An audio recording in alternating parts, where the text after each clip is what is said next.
वक्रतुंड महाकाय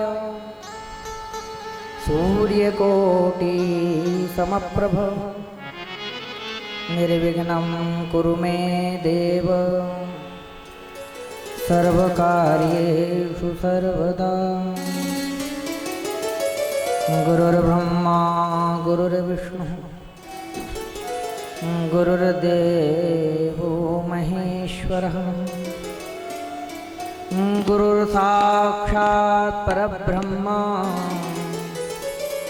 तस्मै श्री गुरुवे नमः। मूकं करोति वाचालं पंगुं लंघयते गिरिं यत्कृपात्तमहं वन्दे परमानन्दमाधवम्।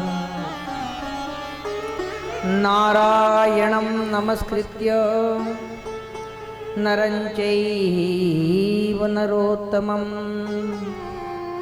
देवीं सरस्वतीं व्यासं ततो जयमुदीरये। वसुदेवसुतं देवं कंसचारूढमर्दनं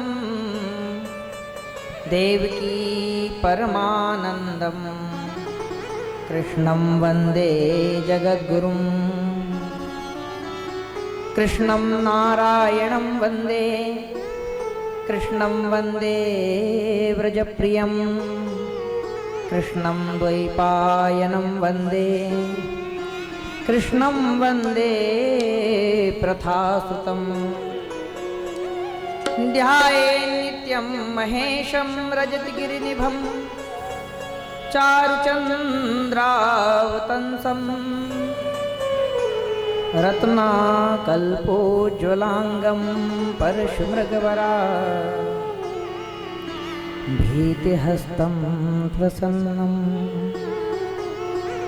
पद्मासीनं समन्तास्तुतममर्गणैर्व्याघ्रकृतिं वसानं विश्वाद्यं विश्वबीजं निखिलभयहरं पंचवक्त्रं त्रिनेत्रं। श्रूयतां देवदेवेश नारायण जगत्पते त्वदीयेनावधानेन कथयिष्ये शुभा कथा। ओम नमो भगवते वासुदेवाय।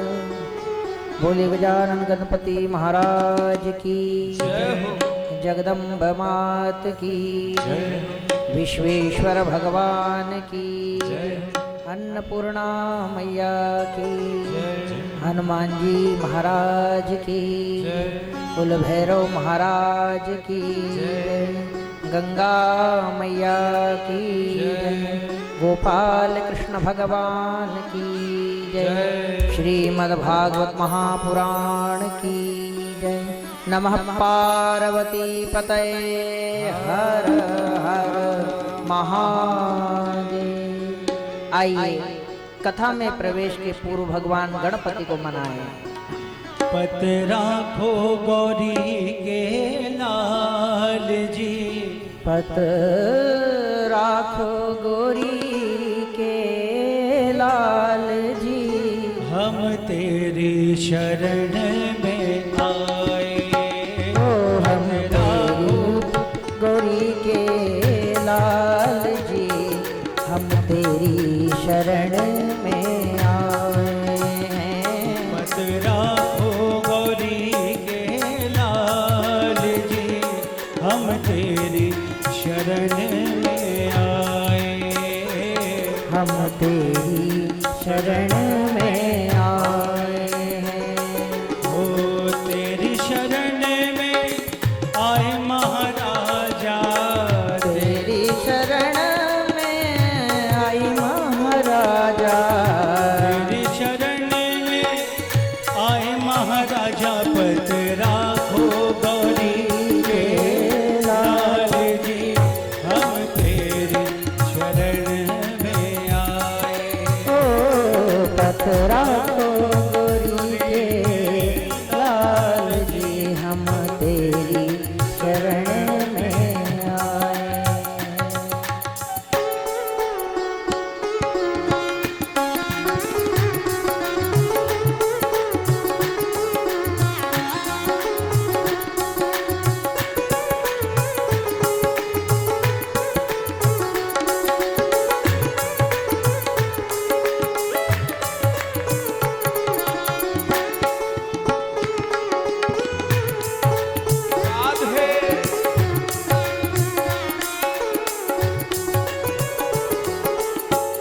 गणपति पिता तुम्हारे, शिव शंकर कैलाशी हो। गणपति पिता तुम्हारे, शिव शिव शंकर कैलाशी। माँ गौरा के प्यारे, तुम अविचल अविनाशी। माँ गौरा के प्यारे, शिव शंकर अविनाशी। गणपति तेरी अजब है काया, गणपति तेरी अजब है माया। ऋषि मुनियों ने गुण तेरा गाया। ऋषि मुनि सारे गुण तेरा गाया। हम तुम्हें मनाने आए, हम तुम्हें मनाने आए। राखो गौरी के लाल जी, हम तेरी शरण में आए। बज राखो गौरी के लाल जी, हम तेरी शरण में आए। तेरी शरण में आए। बोली गणराज सरकार की जय।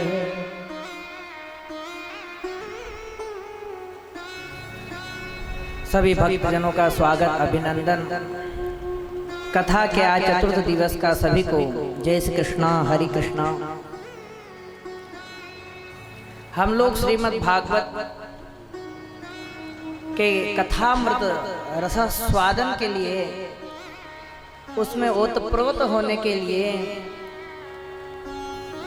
मानो कृष्ण चरणानुराग के वशीभूत होने के लिए, उनके चरण कमल की भक्ति प्राप्त करने के लिए, भगवान से प्रेम के अनुराग की प्राप्ति के लिए, उनके अनुकंपा के लिए, कृपा के लिए, उनकी दृष्टि एक बार हम पर हो जाए, इस उद्देश्य से मानो हम सब श्रीमद् भागवत की शरण में बैठे हैं। बोलिए भागवत महापुराण की जय।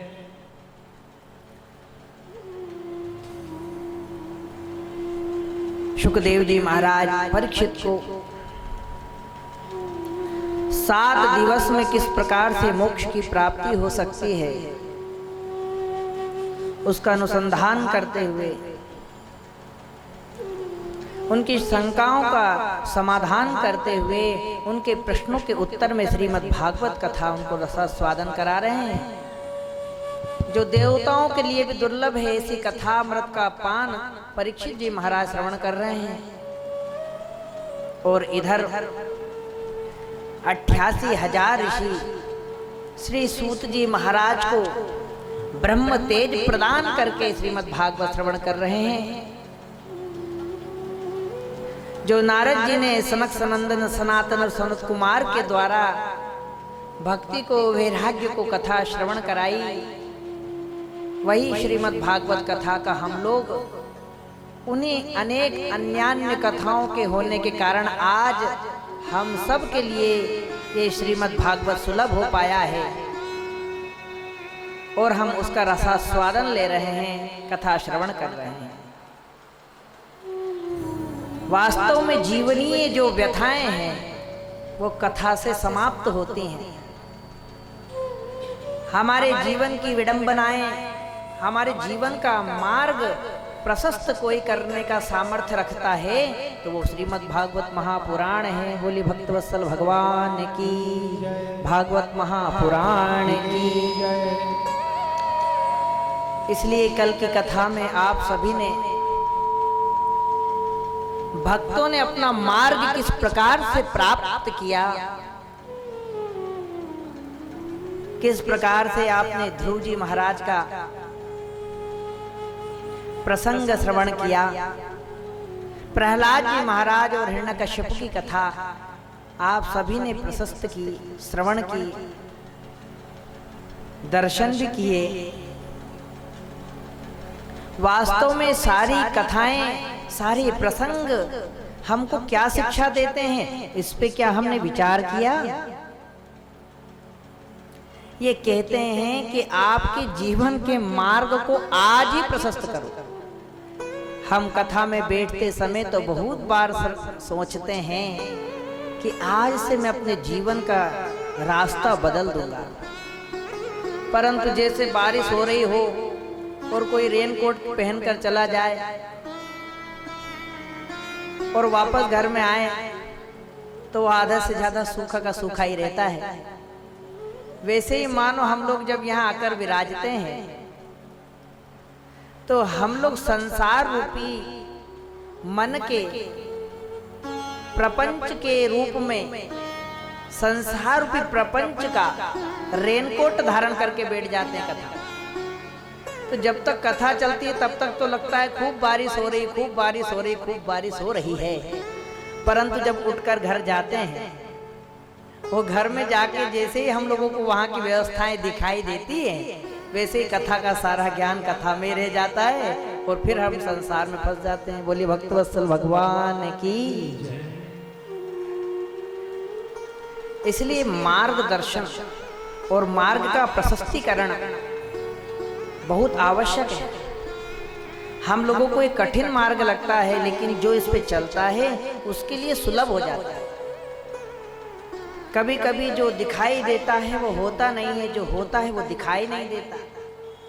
इसी प्रकार भगवत धर्म का जो मार्ग है वो कठिन दिखाई देता है, परंतु जो उसका आस्वादन करे उसके लिए वो सरल हो जाता है। एक छोटे से प्रसंग से आपको मैं स्पष्ट करता हूं। एक चित्रकार था और केवल चित्र बनाने की कला उसके दादा परदादाओं से ही उसने प्राप्त कर रखी थी। पारिवारिक उसका कर्म था। अब उसने जीवन में अनेक चित्र बनाने लगा, उसके चित्र ख्याति को प्राप्त होने लगे, देश में उसका नाम होने लगा। और जब उसका ख्याति चरम सीमा पर, उसको पद्म भूषण आदि की उपाधि मिल गई और उसका संपूर्ण विश्व में नाम हो गया कि इससे बढ़िया कोई चित्रकार नहीं है।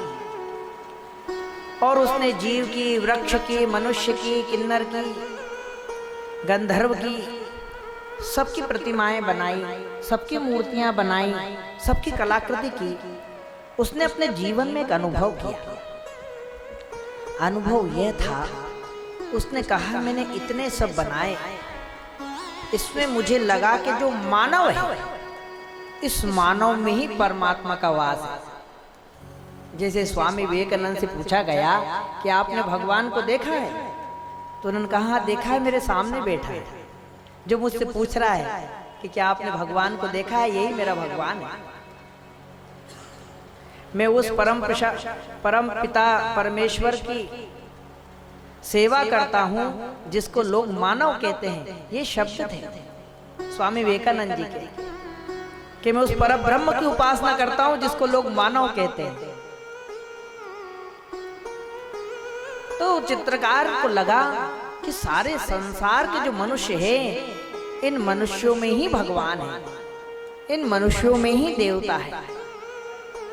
ऐसा विचार करके उसने कहा मैंने बहुत चित्र बनाए, अब मैं बस एक अंतिम चित्र बनाकर अपनी चित्रकारी को विराम दूंगा और वो चित्र मैं ऐसा बनाऊंगा, लेकिन बनाऊंगा मैं किसी ना किसी व्यक्ति का, क्योंकि जो भी आज तक उसने कला की थी कभी भी उसने वैचारिक कला नहीं की थी, उसने स्पष्ट कला की थी, देखकर ही कला की थी, जो प्रकृति में था उसी को वो रचना किया।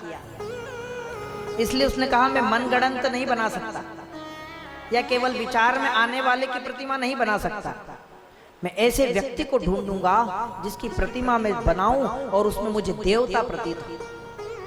अब वो ऐसे आदमी को ढूंढने लगा जो भगवान जैसा दिखे। अब ऐसा मनुष्य कहाँ मिलेगा? मंदिरों में गया, गुरुद्वारों में गया, आश्रमों में गया और वहां जाकर संतों को देखने लगा, भक्तों को देखने लगा। भक्तों की भीड़ में दिन दिन भर बैठा रहता, कौन ऐसा व्यक्ति मुझे मिल जाए जिसकी मैं प्रतिमा बनाऊं, वो पूजी जाना चाहिए, उसको लोग देखे तो लगे कि साक्षात परमात्मा तो नहीं उतर आए। ऐसी प्रतिमाओं बनाना चाहता था, अपने जीवन की अंतिम प्रतिमा। जब बार बार ढूंढने लगा तो अनेक वर्ष बीत गए, उसको ऐसा मानव मिला नहीं। एक बार वो किसी जंगल के रास्ते से गुजर रहा था और कहाँ मिले, जब सब जगह जाता सब लोग भीड़ में रहते, अगर कोई महापुरुष है तो उसके आगे पीछे भी इतने जन हैं, इतने लोग हैं कि वो व्यस्त ही इतना है कि उसका मन ही शांत नहीं। तो उनको लगा व्यक्ति जब होगा तो केवल चेहरे से ही नहीं, उसकी आभा मंडल से, उसके व्यवहार से, उसकी सरलता से भी तो देवता का आभास होना चाहिए। इसलिए वो एक जंगल से जब निकल रहा था तो उसने एक ग्वाले को देखा और उसका कोई कार्य नहीं था, कोई परिवार भी ज्यादा नहीं था। उसके पिता ने उसको पाला था और पिता उसके चरवाहे थे, इसलिए सुबह सुबह ही 6-7 बजे ही पूरे गांव के जो पशु होते थे वो उनके घर के पास छोड़ जाया करते थे लोग, और वो उन पशुओं को लेकर दिन भर चराते और रात्रि में वहीं ले जाके खड़ा कर देते। सब पशु अपने अपने घर चले जाते और वो अपने घर चला जाता। ये उसकी नित्य क्रिया थी और जीवन में कोई कार्य नहीं। पहले ऐसे होता था, लोग हर घर में, हर गांव में जब पशु रखते थे तो वो एक स्थान पर छोड़ आते थे, फिर वहां से ग्वाला उनको ले जाता था, क्योंकि वो हर घर से पशुओं को छोड़कर नहीं ला सकता। आप पूरे गांव के इकट्ठे कर दो फिर हम चराए। उसको मेहनताना, गेहूं, चावल, धान ऐसा निश्चित होता था हर घर से, जिसके जितने पशु उसका उतना धन। अब वो ना कभी शहर गया, ना कभी किसी प्रपंच में पड़ा, ना ही अध्ययन करने गया, ना ही कहीं पढ़ने लिखने गया था। वो तो पिता का कार्य बस करने लग गया था। तो एकदम उसका जो जीवन था वो सरल था, कोई कार्य नहीं, कोई चिंता नहीं, ना कोई शादी की, ना कोई कमाई की। तो उसका आभा मंडल उसको ऐसा प्रतीत हुआ कि इससे बढ़िया दिव्य मनुष्य मुझे मिल नहीं सकता। और जब उसने पास जाकर पूछा कि तुम्हारी क्या विचार है जीवन में, बोले क्या विचार है, हमारे पिताजी का कार्य हम तो करते हैं, बड़ी मस्ती से मजे आते हैं। सुबह से भोजन बना के ले आए पोटली में, दिन भर अच्छा गायों के बीच में रहे, उनको चराए, उनको भोजन, जब भूख लगी जब भोजन कर लिया, शाम को घर लेके चले गए। एकदम सरल जीवन, सुसंस्कृत जीवन। कोई प्रपंच में नहीं पड़े कि इतने बस्ते उठाने हैं, इतनी पुस्तकें उठानी हैं, कि इतने ग्रंथ लेके स्कूल पढ़ना है, किसी को फेल करना है, किसी से पास होना है, किसी से आगे बढ़ना है। कोई उत्साह नहीं, कोई ऐसी व्यवहारिक सांसारिक उमंग नहीं। तो जब उसने देखा कि इसको देखकर मुझे जैसे भगवान ही उतर कर आए और गोपाल कृष्ण ही है साक्षात, तो उसने कहा कि भैया आप गाय चराते हो, मैं आपको परेशान तो नहीं करूंगा, पर मैं आपसे एक विनती करना चाहता हूँ। बोले क्या? मैं आपका एक चित्र बनाना चाहता हूँ, आप अगर आज्ञा दे तो। ग्वाले ने कहा मेरी क्या आज्ञा की बात बाबूजी, आपको जो बनाना है बना ले, पर आपको बनाना जंगल में पड़ेगा, मैं आपके घर नहीं आ सकता क्योंकि मेरा कार्य में छोड़ नहीं सकता। हाँ, हम तुम्हारे यही जंगल में आके बैठे।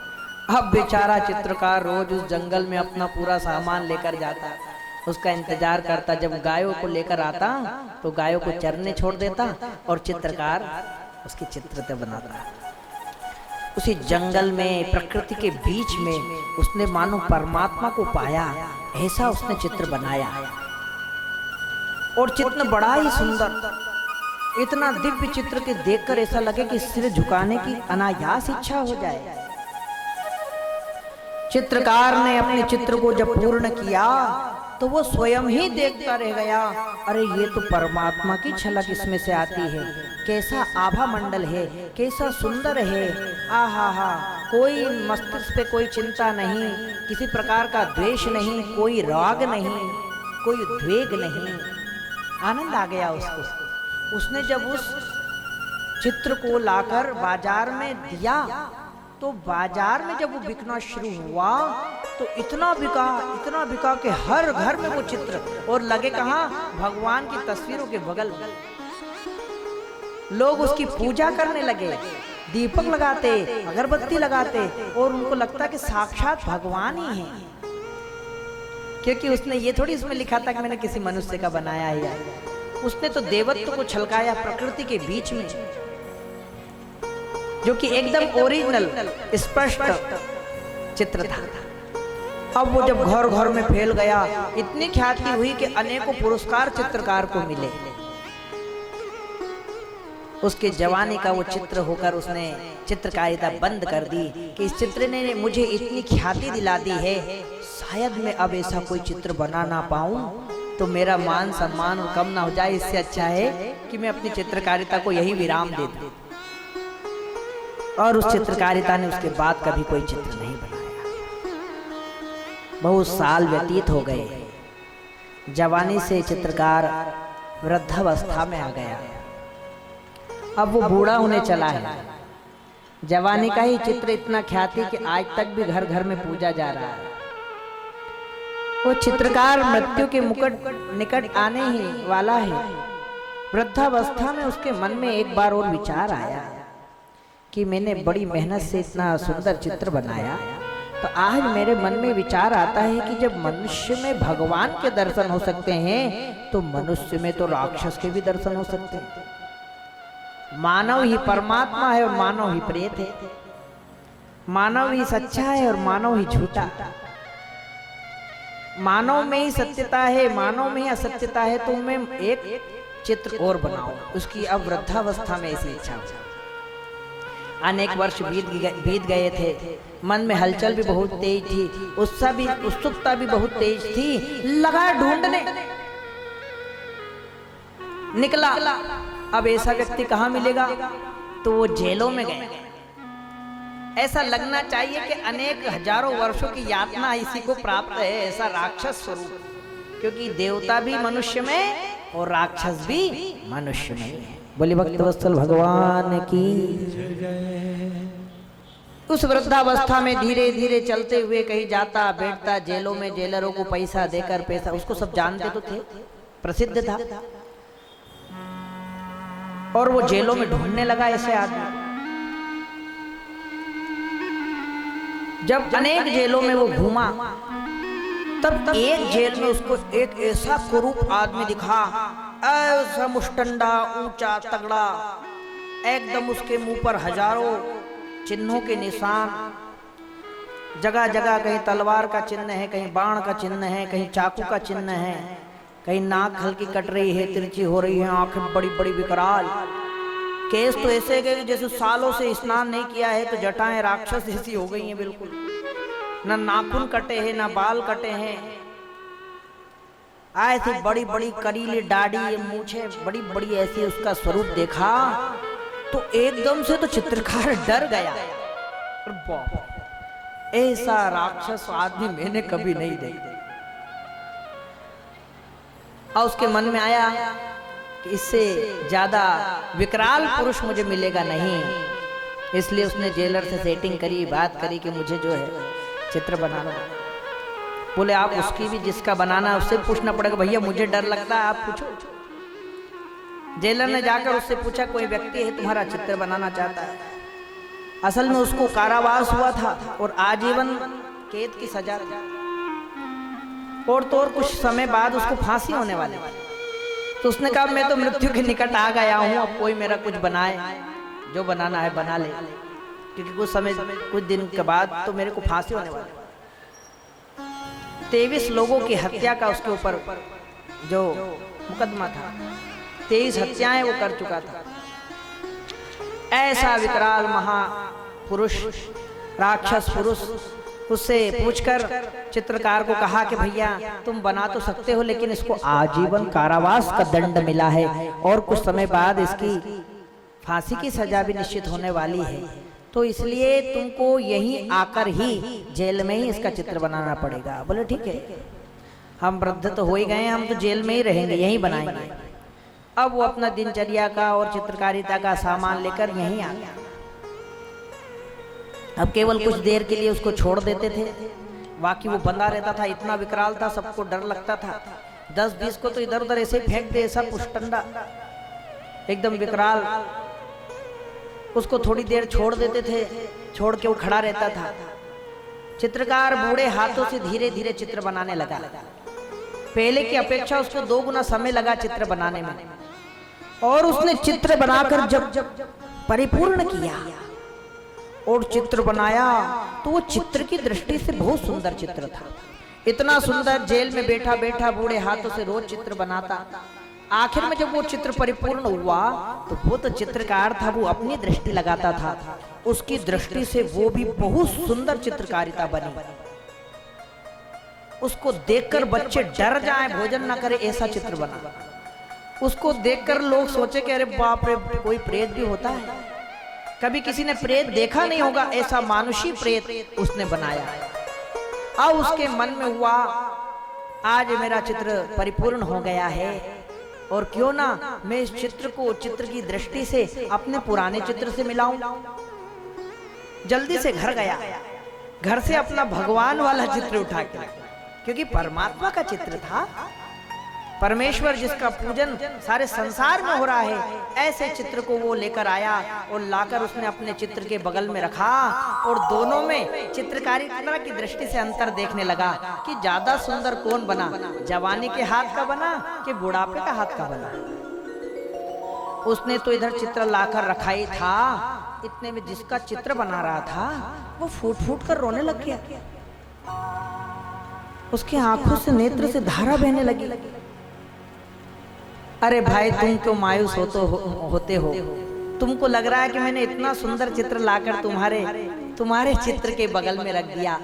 ये देवता पुरुष है, तुम दानव पुरुष जैसे दिख रहे हो, लेकिन तुम इसलिए मैंने तुमको दुख देने के लिए तस्वीर नहीं लाकर रखी है। मैंने तो अपनी चित्रकारिता की दृष्टि से इसमें क्या भेद है वो जानने के लिए रखी है। और जोर से रहने लगा। जेलर वगैरह भी सब आ गए। इतना बड़ा दुष्ट, इसकी आंखों से व्यक्ति डर जाए, इसको तो कभी किसी ने रोते देखा नहीं, ये रोता क्यों? सब लोगों ने जब उससे पूछा, अरे भाई क्यों रो रहा है, क्यों रो रहा है, फुट कर, तब वो रोते रोते बोला, जेलर साहब मैं क्या बताऊं, आज मेरे जीवन के सबसे बड़े संताप का दिन है। बोले क्यों? चित्र बन गया इसलिए? बोले नहीं, मैं देख रहा हूं आज जब इन्होंने वृद्धावस्था में इस चित्र तारिका को पूरा किया और बगल में चित्र लाकर रखा, मुझे याद आया कि ये जिन्होंने चित्र बनाया था ये भी तो मैं ही हूं। ये जो चित्र लाकर रखा है ये मेरा ही चित्र है। बोले भागवत महापुराण की। सबने कहा अरे? बोले हाँ, आज से 20 वर्ष पहले मेरा ये जीवन था और अब मेरे को इसलिए रोना आ रहा है कि मैं किस मार्ग पर चल रहा था और किस मार्ग पर आ गया। मेरे पिता को किसी सेठ ने गाली दी, उस सेठ से मैं लड़ने चला गया, फिर उसने मेरे पिता को मारा, मैंने जाके उसको काट दिया, फिर वो आए, फिर मैं गया, ऐसे मेरे द्वारा अनेक हत्याएं हो गई और आज मैं किस मुकाम पर आकर खड़ा। चित्रकार आश्चर्यचकित हो गया कि हमने तो इतने साल अनेक स्थानों पर ढूंढा, पर ये क्या संयोग हुआ एक ही पुरुष की दोनों तस्वीर, लेकिन एक में परमात्मा की झलक है और एक में राक्षस की, प्रेत की झलक है। तो बताइए, मनुष्य में ही भगवान है और मनुष्य में ही प्रेत है, हम किधर जा रहे हैं? बोले कृष्णचंद्र भगवान की। हमारा जीवन किधर जा रहा है? हमारा रास्ता क्या है? एक गलत मार्ग चुनने पर हमारी क्या गति होगी? ये आज ही अगर हम सोच ले, विचार कर लें, अपने सुंदर मार्ग को प्रशस्त करके हम परमात्मा को भी पा सकते हैं। नहीं तो नार की यातना है तो भोगना है भैया। श्री कृष्ण गोविंद हरे मुरारी, हे नाथ नारायण वासुदेव। श्री कृष्ण गोविंद हरे मुरारी, हे नाथ नारायण वासुदेव। हे नाथ नारायण वासुदेव। हे नाथ नारायण वासुदेव। हे नाथ नारायण वासुदेव। हे नाथ नारायण वासुदेव। वाद स्वामी सखा हमारा। हे नाथ नारायण वासुदेव। हरे मुरारे, हे नाथ नारायण वासुदेव। बोलो गोपाल कृष्ण भगवान की। ऐसा ही एक मार्ग स्वयंभुवस्येह गुरो वंशोऽयं विस्तराच्छुत्रः यत्र विश्वस्त्रजां सर्गो मनोनन्यान् वदस्वनः। ऐसे ही एक कथा अष्टम स्कंद में गजग्राह की आने वाली, जिस ग्राह ने जीवन पर्यंत अपने परिवार के भरण पोषण में, अपने मान मद में चूर होकर अभिमान बस जिया, उसको अंतिम में सबने छोड़ दिया। क्योंकि अगर हमारा मार्ग गलत है तो हमको लगता है कि बहुत से लोग हमारे साथ हैं, पर वास्तव में कोई भी साथ होता नहीं। और आपका अगर सन्मार्ग है, सत का मार्ग है, तो संपूर्ण मार्ग में चलते समय आपको लगेगा कि हमारे साथ कोई नहीं, पर पूरा देश आपके लिए खड़ा रहेगा, पूरा परिवार आपके लिए खड़ा रहेगा, क्योंकि आप सतमार्ग। इसलिए अपने जीवन में व्यक्ति को सन्मार्ग अपनाना चाहिए। अष्टम स्कंद के प्रारंभ में तृतीय दिवस तक सप्तम स्कंद पूर्ण हुआ। अष्टम स्कंद के प्रारंभ में मनवंतरों के विषय का वर्णन किया है। सुखदेव जी महाराज ने मनवंतरम मनुर्देवा मनुपुत्रः सुरेश्वरः ऋषियोर्षावतारश्च हरे षड् विधमुच्यते।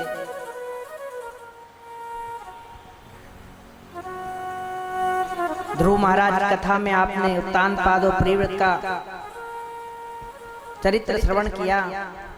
उसी में यम आदि 12 देवता, मरीचि, सप्तर्षि और ये सब यज्ञ जो भगवान के रक्षक हैं, इन सब का वर्णन सुखदेव जी महाराज ने अष्टम स्कंद में किया है।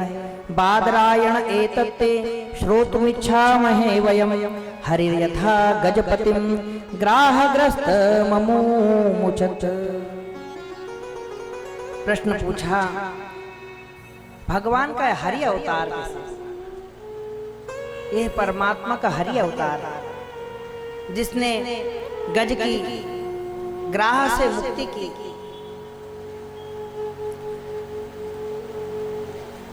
मनुष्य शरीर से ही मुक्ति प्राप्त होती है। ये पंचम स्कंद में जड़ भरत जी के आख्यान से आपको मैंने प्रस्तुत किया था। तो आपके मन में शंका हो सकती है कि पहले बताया कि मनुष्य शरीर से ही मुक्ति होती है, या मनुष्य शरीर के सामर्थ्य से ही मनुष्य को मुक्ति होती है, जीवों के द्वारा मुक्ति नहीं होती। इसलिए भरत जी महाराज के अनेक पुण्यों के कारण उनकी स्मृति नष्ट नहीं हुई। हिरण की योनि प्राप्त होने पर भी हिरण के बाद वो तुरंत मुक्ति को नहीं प्राप्त हुए। जीवन मुक्त होने के लिए उनको पुनः मनुष्य जन्म लेना पड़ा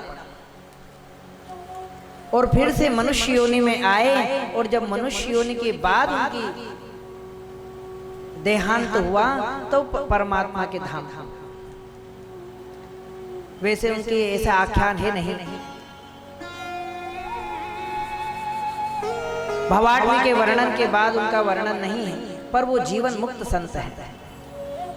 तो मनुष्य योनि से ही मुक्ति प्राप्त होती है, यह शास्त्र मत है। तो यहाँ शंका हो सकती है, तो भैया गजेंद्र का मोक्ष कैसे हुआ, गज स्थिति कैसे हुई? क्योंकि गज तो हाथी है, वो तो मनुष्य है नहीं। लेकिन परमात्मा की कृपा मनुष्य पर ही होती है और मनुष्य से ही मुक्ति होती है।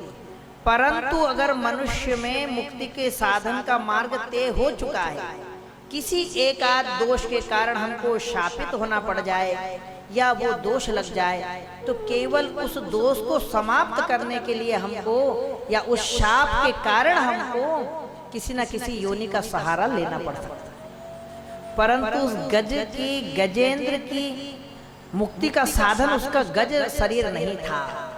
हाँ, ये भगवान के भक्त ही थे। केवल अभिमान के कारण ऋषि को इन्होंने नमस्कार नहीं किया, इसलिए इनको शाप हो गया था। उन्हें मुझे नमस्कार नहीं किया, हाथी जैसा बैठा है, जा हाथी हो जा। ऐसे देवल ऋषि का पैर हुहु नाम के गंधर्व ने जब जल में सरोवर में पकड़ के नीचे खींचने लगा, मस्ती करने लगा, तो उनको क्रोध आ गया और उन्होंने शाप दे दिया। अरे ऐसे मगर की तरह पांव खींचता है, ऋषि से मजाक करता है, जा मगर हो। तो क्या है कि ये शापित होने, इनके जीवन मुक्त थे ही, परंतु शापित होने के कारण और या फिर गंधर्व किन्नर नाग आदि होने के कारण, जैसे जय विजय भगवान के द्वारपाल थे और उनको शाप हुआ और वो मनुष्य योनि में आए, लेकिन भगवान के द्वारा ही उनका उद्धार हुआ। तो ये सब शाप के कारण हमको प्रतीत होता है, वास्तव में मनुष्य योनि सार्थक है जो मुक्ति का मार्ग प्रशस्त करती है। बोले कृष्णचंद्र भगवान की। तो इस मनुष्य योनि में आने के बाद हमारा कर्तव्य क्या है? इस मनुष्य योनि में आने के बाद हमारा कर्तव्य यह है कि ये कथाएं हमको यही शिक्षा देती हैं कि हम लोग हमारे जीवन की जो क्रियाएं हैं उनमें परमात्मा का नाम स्मरण शुरू कर दे। नाम संकीर्तनम यस्य सर्व पाप प्रणाशनम। सर्व पापों को अगर कोई नाश करने का सामर्थ्य है तो परमात्मा का नाम। यस्य स्मृत्या च नामोक्त्या तपो यज्ञ क्रियादिषु न्यूनम संपूर्णताम याति सद्यो वंदे तम अच्युतम। अच्युत कहने मात्र से हमको संपूर्ण कथा में विराजने के बाद भी कोई दोष लग जाए तो समाप्त होता। अंते नारायण स्मृति। तो अंत के मतलब जीवन का अंत नहीं, हर कर्म के अंत में मनुष्य को नारायण की स्मृति करना चाहिए। प्रत्येक कर्मों में परमात्मा का नाम लो। गजेंद्र ने अंत में नाम लिया, उद्धार हो गया। अजानमिल ने अंतिम में नाम लिया, उद्धार हो गया। राजा भरत जी ने जीवन भर तपस्या करी, अंतिम में नाम नहीं लिया, हिरण बन गया। तो ये अंते नारायण स्मृति का ज्यादा संयोग है कि आपकी जो नारायण स्मृति है वो अंत में जरूर हो। तो क्या करें भैया, मरेंगे तब, अरे जब मरेंगे तब ना जाने भगवान का नाम आए कहीं नहीं आए।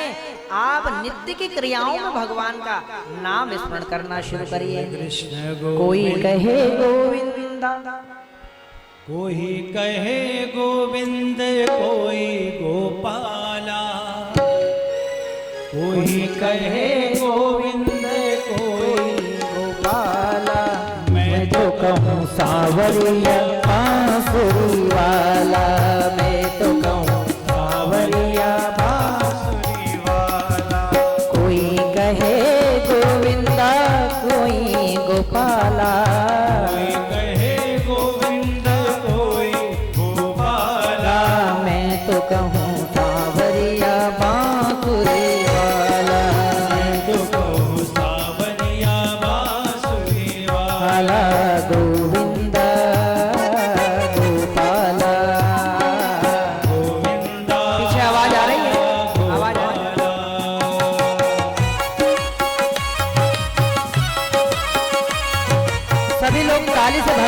सेवा करते हुए। देखिए हम लोग भजन जो भगवान के संकीर्तन आते हैं, ये प्रत्येक कथाओं के अंत में नारायण स्मृति है। इसलिए प्रत्येक कथाओं में, प्रत्येक प्रसंग के अंतिम में हम नारायण का नाम आपसे उच्चारण कराना चाहते हैं, ताकि आपके भी सब दोष नष्ट हो जाए। इसलिए भजन आप भी किया कीजिए, जो सुनाई पड़े उसको दोहराइए और ताली बजा के भगवान की सेवा करिए।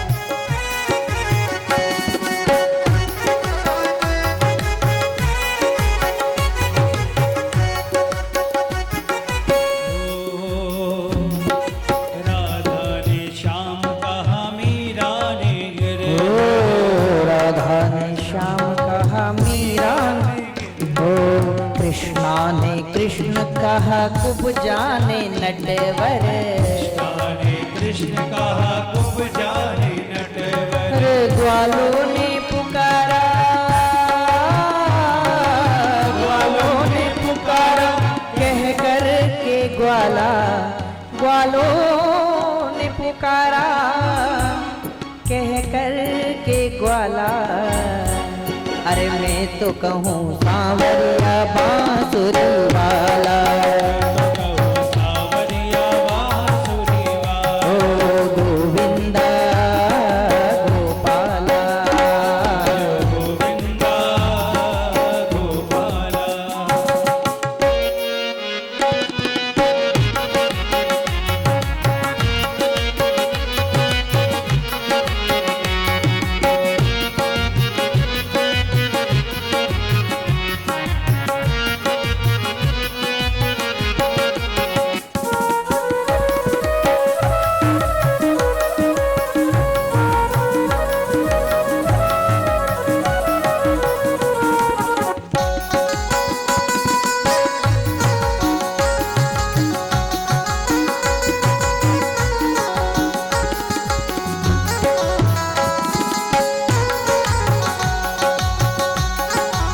जिसको जो नाम भगवान का प्रिय होता है, जिसको जो नाम प्रिय है वो भगवान का वही नाम ले।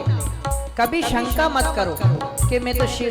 कल शंका हमको एक और कोई आए थे, उन्होंने कहा कि काशी नगरी है, हम शिव के भक्त हैं, तो नारायण की सेवा करते हैं, तो ये ठीक है, उचित है? तो हमने कहा कि अगर ये उचित नहीं है तो समझ लीजिए ये एक मूर्खतावश प्रश्न है। परमात्मा सबका परमेश्वर मानते हैं, वो उनको परमेश्वर मानते हैं, इसलिए अन्योन्याश्रितम ब्रह्म, दोनों अन्योन्याश्रित ब्रह्म है। इसलिए हमको कभी भेद बुद्धि नहीं करना चाहिए। वो तो भगवान कृष्ण के ही नाम को अच्छा लगे बोलो, बस नाम लेते रहो। अरे मैं या तो कहती थी तुमको कन्हैया,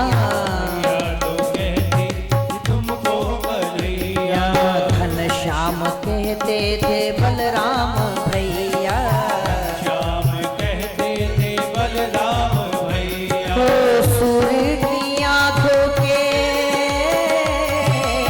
सूर्य की आंखों के तुम थे उजाला, सूर्य की आंखों के तुम थे उजाला। अरे मैं तो कहूँ सांवरिया बांसुरी वाला, तो कहो सांवरिया बांसुरी वाला। अरे कोई कहे गोविंदा कोई गोपाला, कहे गोविंदा कोई गोपाला। मैं तो कहूँ सांवरिया बांसुरी वाला। मैं तो कहूँ सांवरिया बांसुरी वाला।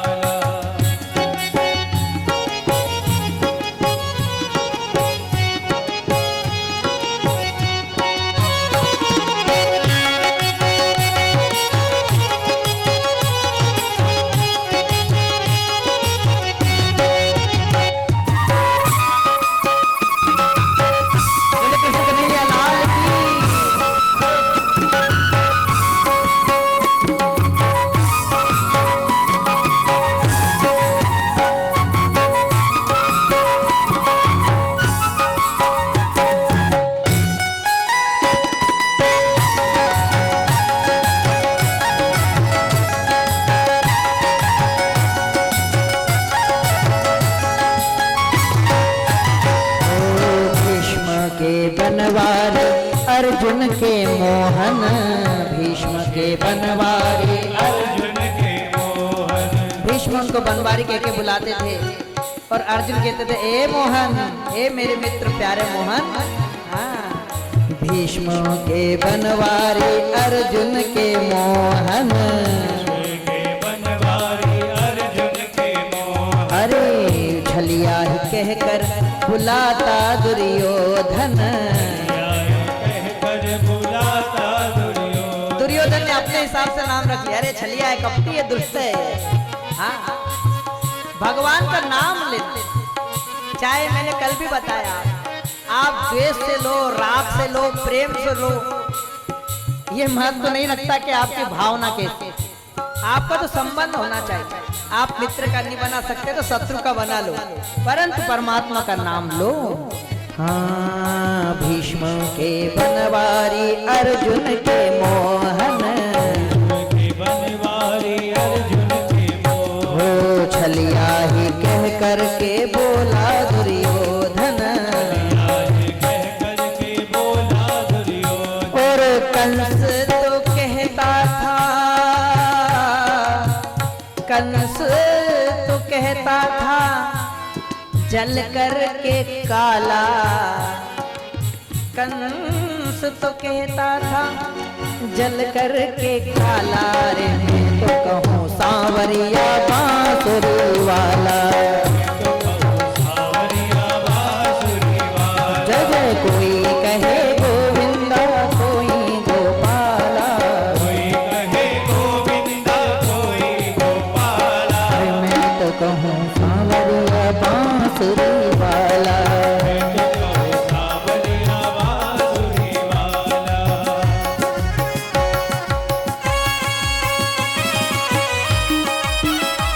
गोपाल कृष्ण भगवान की।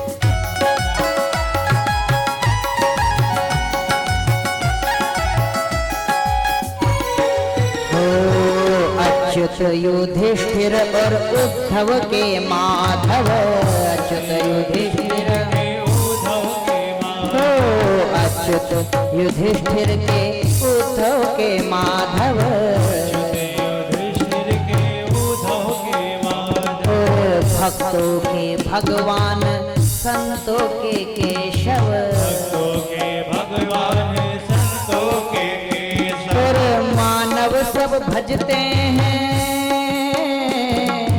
मानव सब भजते हैं कह कर कृपाला, मानव सब भजते हैं कह कर कृपाला। मैं तो कहूँ सांवरिया बांसुरी वाला, अरे मैं तो कहूँ सांवरिया बांसुरी वाला। अरे कोई कहे गोविंदा, कोई गोपाला, अरे मैं तो कहूँ सांवरिया बांसुरी वाला। अरे गोविंदा गोपाला, हो गोविंदा गोपाला। बोली भक्तवत्सल भगवान की।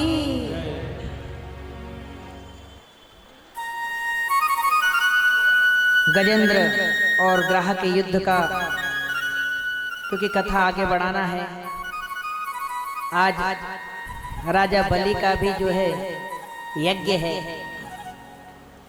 उधर उसके अश्वमेध यज्ञ पूरे होने वाले हैं, जिनसे वो इंद्र पद की प्राप्ति करेगा। ऐसे 100 अश्वमेध यज्ञ भी चल रहे हैं, वहां भी पहुंचना है। तो गजेंद्र जो है जब सरोवर में अपने परिवार के साथ जाता है, ग्राह उसका पैर पकड़ लेता है और वहां पर गजेंद्र स्तुति है, जिसको गजेंद्र मोक्ष भी कहा जाता है।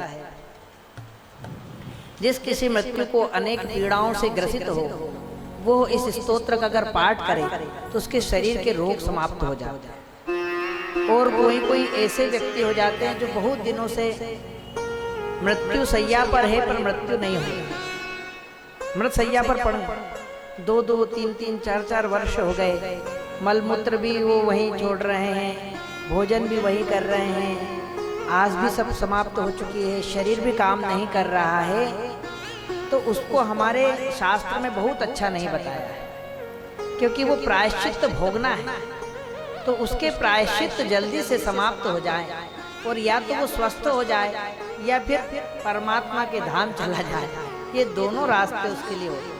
ऐसे मनुष्य को भी गजेंद्र मोक्ष का पाठ सुनाया जा सकता है। बोले भक्तवत्सल भगवान की जय हो। यम धर्म कामार्थ विमुक्त कामा भजन्त इष्टां गतिमाप्नुवन्ति किं त्वा शिशोरात्यपि देहमव्ययम् करोतु मे दभ्रदयो विमोक्षणम्। ऐसी मोक्ष प्राप्ति के लिए गजेंद्र मोक्ष का पाठ और अपने शरीर के कष्टों के निवारण के लिए मनुष्य को गजेंद्र मोक्ष का पाठ करना चाहिए। क्योंकि जब भगवान की स्तुति करने के लिए गज उद्यत हुआ, क्योंकि पहले तो उसने अपना सामर्थ्य लगाया जैसे मनुष्य लगाता है। मनुष्य भगवान के कर्मों में, पूजन में, पाठ में अपना दिमाग लगाता है। गुरु जी ने कह दिया कि इस तरह से आपको पाठ करना है, फिर उसको लगता है ठीक है हम तो हमारे हिसाब से कर लेते हैं, कहाँ हो रहा है। हम लोग अपना दिमाग लगा के उपासनाओं को परिवर्तन कर लेते हैं। किसी गुरु जी ने कहा भैया जाओ रोज सूर्य नारायण भगवान को अर्घ्य देना ब्रह्म काल में। अब 8 बजे आँख खुल रही तो 8 बजे ही दे रहे, 10 बजे खुल रही तो 10 बजे दे रहे। ये क्रिया जो हम बिगाड़ते हैं ये हमारी मन की उपज है। हम लोग अपने स्वार्थ के कारण नियम संयम को परिवर्तन कर लेते हैं। ऐसे गजेंद्र ने भी पहले अपना पुरुषार्थ लगाया, दिमाग लगाया, मैं बच जाऊंगा, अरे मैं राजा हूं इस जंगल का।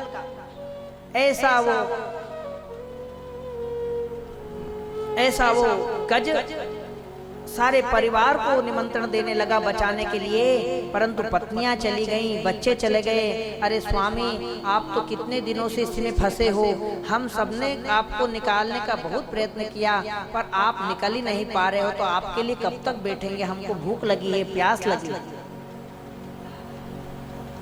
1 दिन होता, 2 दिन होता तो हम यहाँ बैठ जाते, भले हम पत्नी पर आप तो निकलने का नाम ही नहीं ले और ना हम आपको निकाल पा रहे हैं। जीवित अवस्था में गजेंद्र को छोड़कर परिवार चला गया। इधर ग्राहन को तो भोजन मिल रहा है, रोज खून चूसे जा रहा है। वो जब उसका खून रक्त पीता है तो उसका बल बढ़ जाता है, और वो जल में रहने वाला जीव है, उसको क्या कष्ट है, वो तो जल में है ही।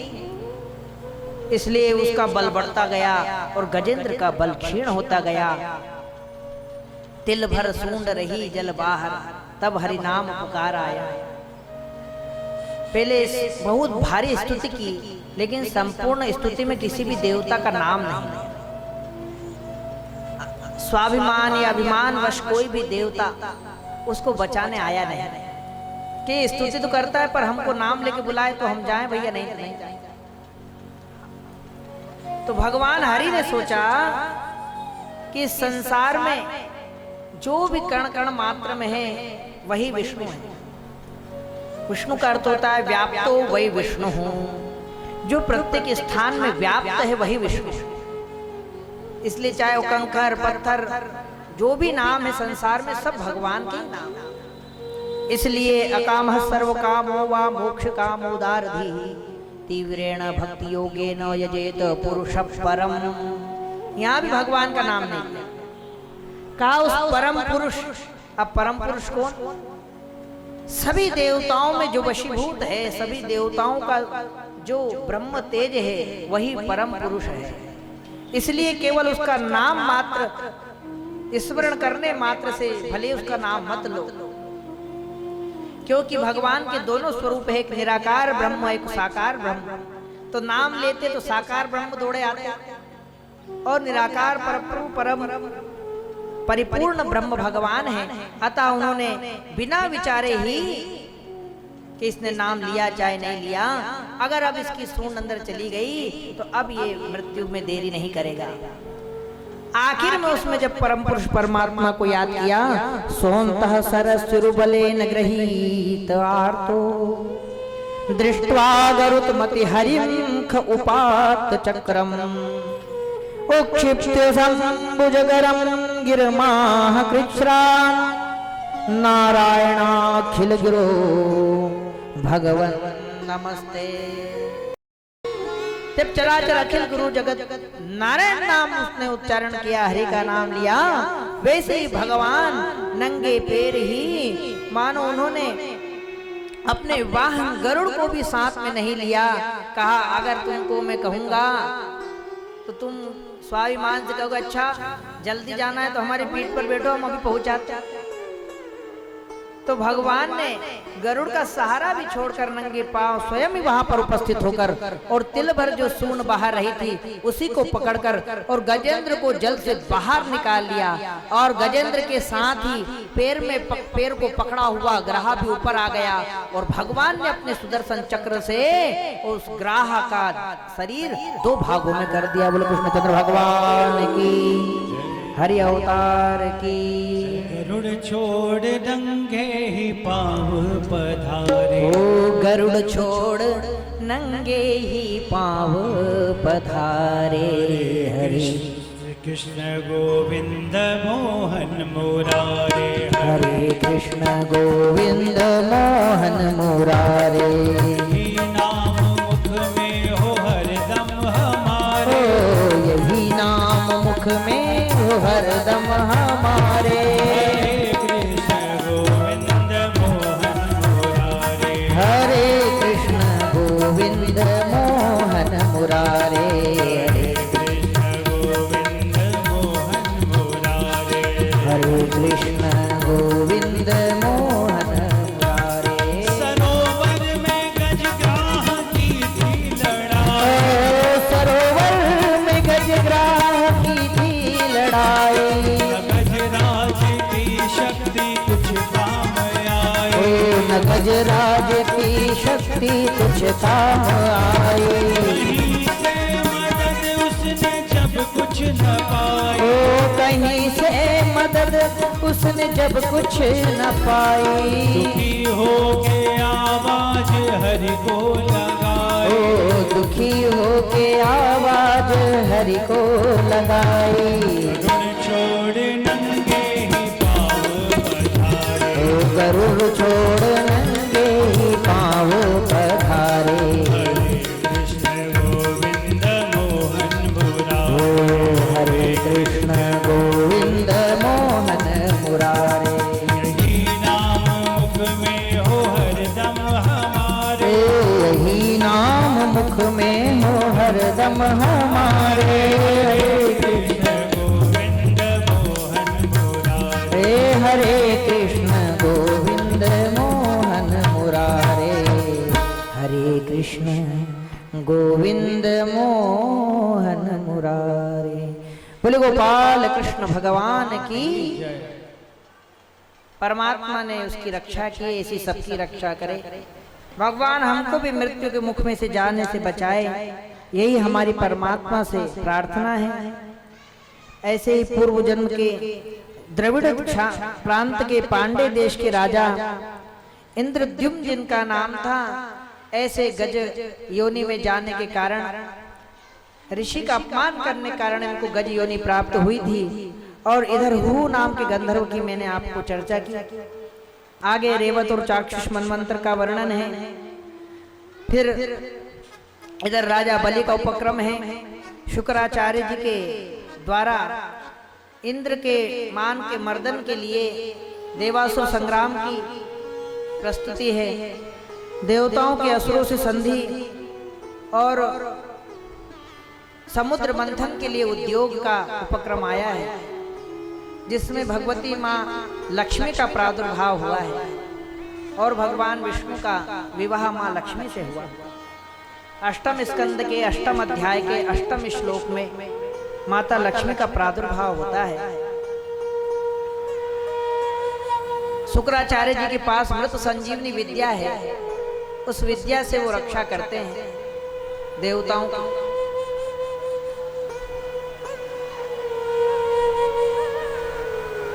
एक बार बृहस्पति ने भी अपने पुत्र उत्कच को मृत संजीवनी विद्या सीखने के लिए शुक्राचार्य जी के पास भेजा। जो ययाति के प्रसंग में आपको मैंने ययाति का जो प्रसंग सुनाया था उसमें संक्षिप्त बताया था, लेकिन वो उसको ले नहीं पाया, शापित हो गया। वही देवता जब भगवान के पास गए तो ब्रह्मा जी ने कहा, असल में समुद्र में अनेक रत्नादि से ग्रसित और अमृत है, अगर उसको कोई प्राप्त कर ले तो उस अमृत की सिद्धि से शुक्राचार्य जी के उपदेश से कि देवताओं के समान तुम राक्षस भी अमर हो जाओ। अब देवताओं ने सोचा कि भाई हर बार की लड़ाई से अच्छा है कि समुद्र का अमृत निकाल लें, तो जो राक्षसों का एक मंतव्य मात्र बचा है कि अमृत पी लेंगे तो अमृत समाप्त हो जाएगा, तो फिर वो कभी भी अमर नहीं हो पाएंगे, और वो अमर हो गए तो उनको जो है इंद्र का सिंहासन देना ही पड़ेगा। इंद्र के सिंहासन तक पहुंचने के दो ही मार्ग हैं, एक तो इंद्र को पराजित कर दो तो इंद्र का सिंहासन मिल जाए, और दूसरा अश्वमेध यज्ञ जो कर लेता है उसको इंद्र पद प्राप्त हो जाता है। वो सत्मार्ग है कि भगवान की उपासना में आप 100 अश्वमेध यज्ञ कर लो तो भी इंद्र का पद मिल जाए। तो ऐसे देवता और असुरों की संधि और अमृत के लिए उद्योग है। समुद्र मंथन प्रारंभ हुआ,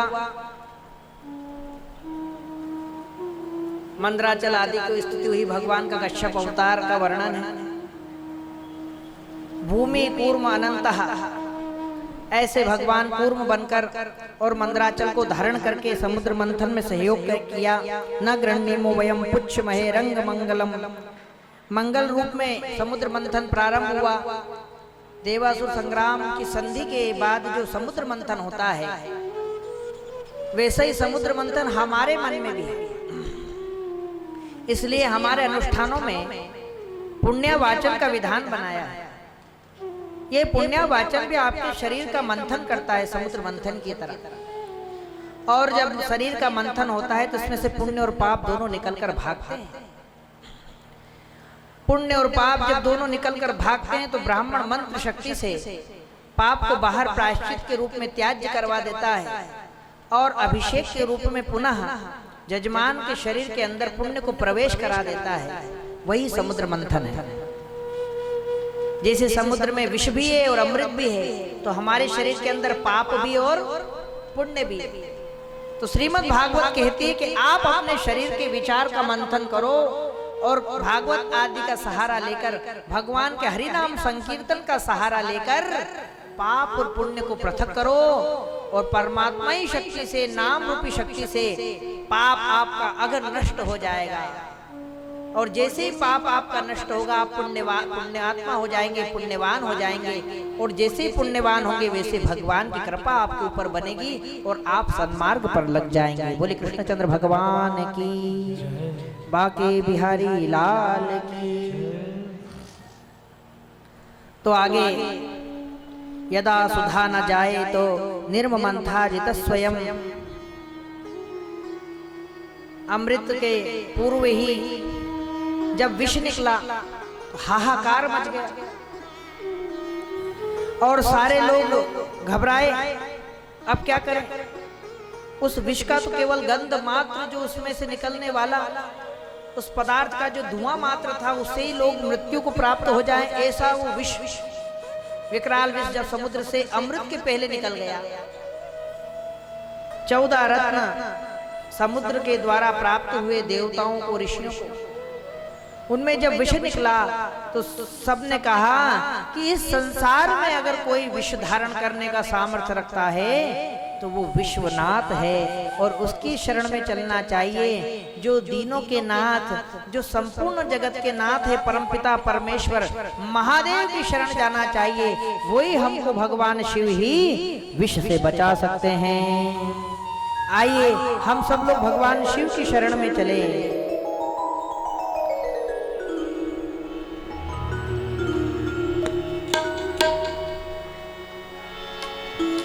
हरि ओम। जन जन का कल्याण करे मेरे शंभू बाबा। ओ जन जन का कल्याण करे मेरे शंभू बाबा। जन जन का कल्याण करे मेरे शंभू बाबा। ओ जन जन का कल्याण करे मेरे शंभू बाबा। हर मुश्किल आसान करे, हर मुश्किल आसान करे मेरे शंभू बाबा। जन जन का कल्याण करे मेरे शंभू बाबा। जन जन का कल्याण करे मेरे। बोले विश्वनाथ भगवान की। सभी लोग भगवान शिव के ताली बजाते हुए सेवा करेंगे। ओम नमः शिवाय। हरि ओम नमः शिवाय। ओम नमः शिवाय। हरि ओम नमः शिवाय। हरि ओम नमः शिवाय।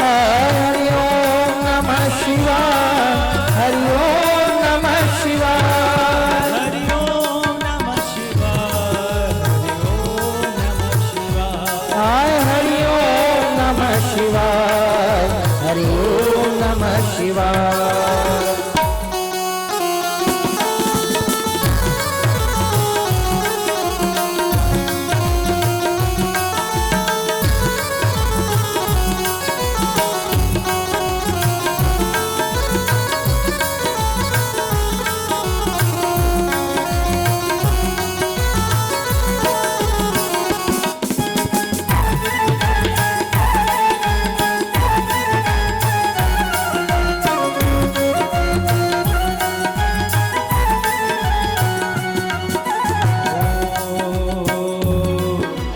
नित्य पीते जो भंग का प्याला। नित्य पीते जो भंग का प्याला। शिव शंकर तो है मतवाला। शिव शंकर तो है मतवाला। पीते जो भंग का प्याला। पीते जो भंग का प्याला। शिव शंकर तो है मतवाला। शिव शंकर तो है मतवाला। जो मांगा वो दान करे। जो मांगा वो दान करे। जो मांगा वो दान करे। जो मांगा वो दान करे मेरे शंभू बाबा। ताली सेवा करते हुए। का कल्याण करे मेरे शंभू बाबा। ओ जन जन का कल्याण करे मेरे शंभू बाबा। ओम नमः शिवाय। हरि ओम नमः शिवाय। ओम नमः शिवाय। हरि ओम नमः शिवाय।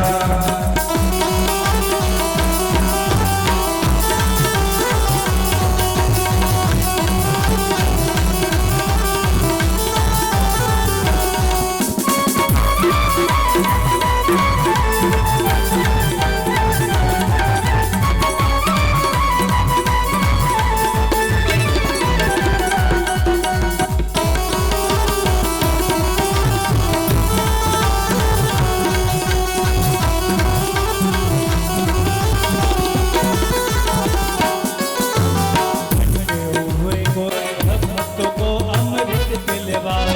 भक्तों को अमृत पिलवाए। जनताओं का करे मेरे शंभू बाबा। ओ जन जन का कल्याण करे मेरे शंभू बाबा। हर मुश्किल आसान करे। हर मुश्किल